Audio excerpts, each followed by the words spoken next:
Bonjour mes bien-aimés frères dans le Seigneur. Aujourd'hui, nous allons parler du temps divin refrance. Ésaïe 60, 22. Le plus petit deviendra un millier, et le moindre une nation puissante. Moi, l'Éternel, je hâterai ces choses en leur temps. Louis II. Ce verset est plein de promesses, d'espoir et de l'assurance du temps divin. Il parle de changement, croissance et l'accélération des bénédictions lorsque le moment choisi par Dieu arrive. Le verset souligne 2 points. 1. Transformation et croissance. Le plus petit deviendra un millier et le moindre une nation puissante. Cette phrase montre que Dieu a le pouvoir de transformer les plus petits efforts en quelque chose de grand et d'important. Cela signifie que Dieu peut élever ce qui paraît sans valeur aux yeux des gens. Dieu peut nous utiliser pour accomplir de grandes choses.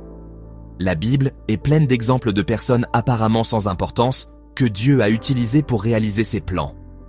Exemple, David était un jeune berger avant de devenir roi. 1 Samuel 16, 11, 13. Gédéon se considérait comme le plus petit de sa famille, mais Dieu l'a utilisé pour délivrer Israël. Juges 6, 15.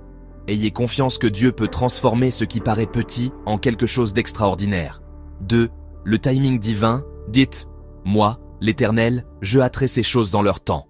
L'expression « Moi, l'Éternel », mais avant que Dieu soit aux commandes. Elle nous rappelle que nous n'avons pas besoin de forcer les choses par nous-mêmes. Quand Dieu agit, il le fait d'une manière qu'aucun effort humain ne peut accomplir. Je hâterai ces choses en leur temps. Cela montre que Dieu agit selon son propre calendrier. Les plans de Dieu se déroulent selon son calendrier.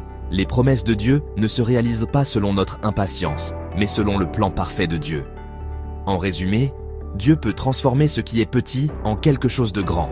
Même si l'accomplissement semble prendre du temps, Dieu agit en son temps. Et quand ce moment arrive, il fait avancer les choses rapidement. Restons fidèles dans les petites tâches. Continuons à travailler avec assiduité, même si nos efforts actuels semblent inaperçus. Dieu voit notre fidélité.